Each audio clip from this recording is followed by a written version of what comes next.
అండి అందరికీ మంచి కొబ్బరి బూరలు సాఫ్ట్గా మెత్తగా స్పాంజీలాగా ఉండే కొబ్బరి బూరలు తయారు చేసుకుందాం. అవి ఎలా చేసుకోవాలో ఏంటో లేట్ చేయకుండా వీడియోలోకి వెళ్ళిపోదాం. ఇవి ఒక పావు కేజీ అండి, పావు కేజీ బియ్యం పోసుకుంటున్నాను, నానేసుకుందాం. తర్వాత ఇదిగోండి ఒక కొబ్బరి చిప్ప సరిపోతుంది, రెండు అవసరం లేదు, ఒకటి సరిపోతుంది. ఈ బియ్యంలో నీళ్లు పోసుకొని ఓవర్ నైట్ నానబెట్టుకోవాలండి. అది ఒక్కడ గుర్తుంచుకోండి, ఓవర్ నైట్ నానబెట్టుకోవాలి. తర్వాత ఇదిగోండి నానబెట్టుకున్నాక 1-2 సార్లు కడుక్కోవాలి. నైట్ నానబెట్టుకోవాలన్నా కదా, నాననియండి. 1-2 సార్లు కడుక్కొని చిల్లు గిన్నెలో వడేసుకుందాం.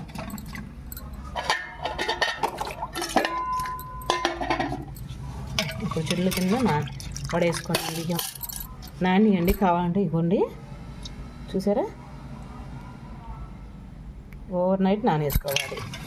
దాంట్లో చిల్లు గిన్నెలో వడేసుకున్నాం బియ్యమన్నీ.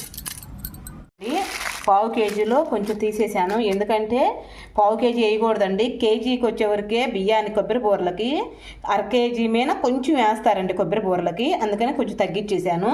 ఎంత అండి, పావు కేజీ కుందిలో కొంచెం చిన్న ముక్క తీసేసాను పక్కకి. అది నలగొట్టుకొని మనం గిన్నెలో వేసుకుందాం.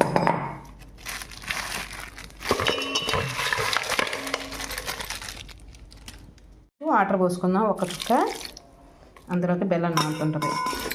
చాలండి. బియ్యం చూసారా ఆరిపోయి, మనం జార్లో వేసేసుకుందాం. మరిన్ని బియ్యం అయితే మిల్లుకి అడిగించుకోండి, తక్కువ అయితే మటుకి జార్లో వేసుకొని, నేను జార్లోనే వేసుకుంటున్నానండి. ఇంకా శుభ్రంగా జార్లో వేసుకున్నాం కదా, ఇంకా శుభ్రంగా మెత్తగా పిండి చేసుకుందాం. చూసుకుందామండి. ఓకే, మెదిగిపోయింది. ఇంకా జల్లెడ పట్టేసుకుందాం. మనం జల్లెడ పట్టుకుందామండి. 1-2 సార్లు జల్లెడ పట్టుకుంటే మనకి పిండి అంతా వచ్చేస్తుంది. ఓకే, జల్లెడ తీసుకున్నానండి. ఇంకా శుభ్రంగా జల్లెడ పట్టేసుకుందాం. కొంచెంగా, మొత్తం వేయవాకండి, మళ్ళీ దిగదు.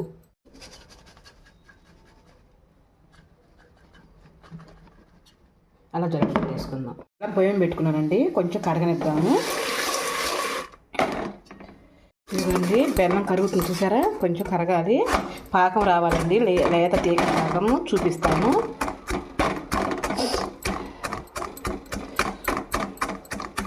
ఇలా నాగ పంచమో ఏదో అంటగండి, గుడికాడికి పోయొచ్చారా? నేనైతే గుడికాడికి పోయొచ్చాను. ఇక్కడ అమ్మవారి గుడి ఉందండి, ఈ మనకి ఇసప్పాలెంలో కాళికాదేవి మాత అని చాలా మహిమ గల తల్లి. ఆ కాడికి పోయి వచ్చామండి. అక్కడ పొట్టుంటే అక్కడ పాలు పోసుకొని ఇంటికి వచ్చేసాము.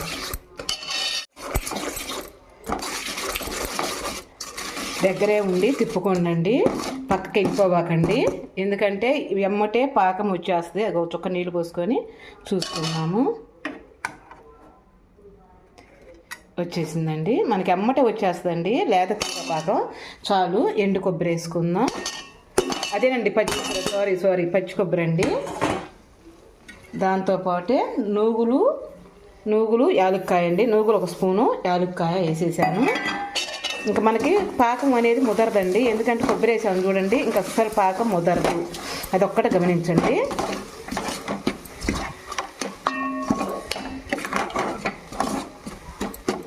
దాంట్లోకి కొంచెం నెయ్యి వేద్దామండి. ఎంత కొంచెం నెయ్యి వేసేద్దాం.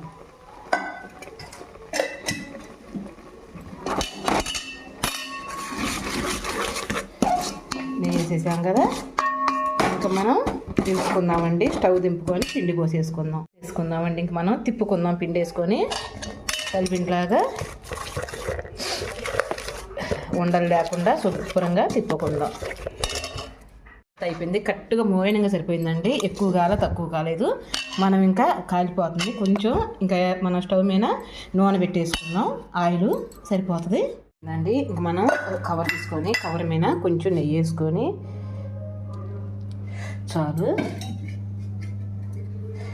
ఒక ముద్ద తీసుకుందామండి. చేయి తడి చేసుకోండి, అదేనండి నెయ్యి.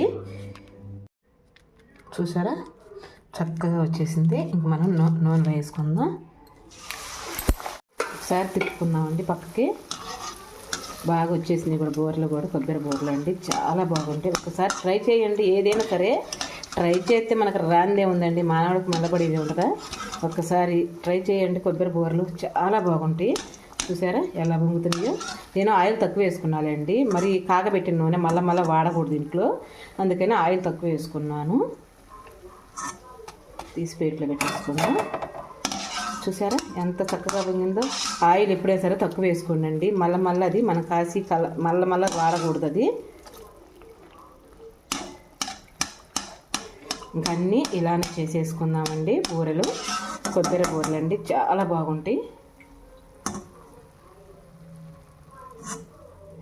ఇంకా అన్నీ ఇలానే తీసేసుకుందామండి. ప్లేట్లో పెట్టేసుకుందాం.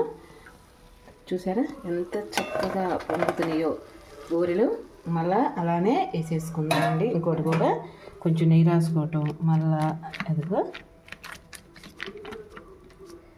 నెయ్యి రాసుకోవాలండి ముందర చేతికి కాకుండా. కొబ్బరి బూరెలు రెడీ అయిపోయినాయి. చూసారా, మరిన్ని తీసుకున్నాము. చాలండి మనకి. దీని మీద పెట్టేసుకుందాం ప్లేట్లో. ఎవరికన్నా గెస్టులు వచ్చినప్పుడు మట్టుకి బాగా ఉపయోగపడతాయండి కొబ్బరి బూరెలు. ఒకసారి ట్రై చేయండి. ఎంత కమ్మని వాసన వస్తుంది నిజంగా అండి. నూగులు వేసుకున్నాం, కమ్మని నెయ్యి, కొబ్బరి అన్నీ మంచిదే కదండి ఆరోగ్యానికి. చెప్పండి, మీరు ఎంతమంది కొబ్బరి బూరెలు అంటే ఇష్టమో నాకు కామెంట్ రూపంలో చెప్పరా. నాకు కొబ్బరి బూరెలు అంటే చాలా ఇష్టం అండి. ఎంత ఇష్టంగా తింటామంటే, కొబ్బరి చిప్ప వచ్చింది అంటే కొబ్బరి లూజో కొబ్బరి బూరెలో చేయటం నేను తప్పకుండా చేస్తాను. ఎందుకంటే ఆరలేదండి, కాలిపోతున్నాయి. ఇగో ఆరితే బుల్లె ఉంటాయి, ఇంకా ఆరలేదండి.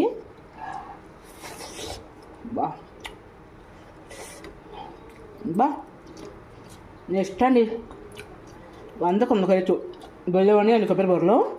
నిజం చాలా చాలా బాగున్నాయి. మీకు కనుక ఈ వీడియో నచ్చితే ఒక లైక్ చేసి ఒక కామెంట్ చేయరా. రేపు మంచి వీడియోతో మీ ముందరకు వచ్చేస్తానండి. అంతవరకు బాయ్ అండి. కొబ్బరి బూరెలు అసలు చిన్నపిల్లల కొబ్బరి బూరెలు ఉంటాయి చూడండి, బుగ్గులు సూపర్గా ఉంటాయి. అలా ఉన్నాయండి. బా ఏమున్నాయండి.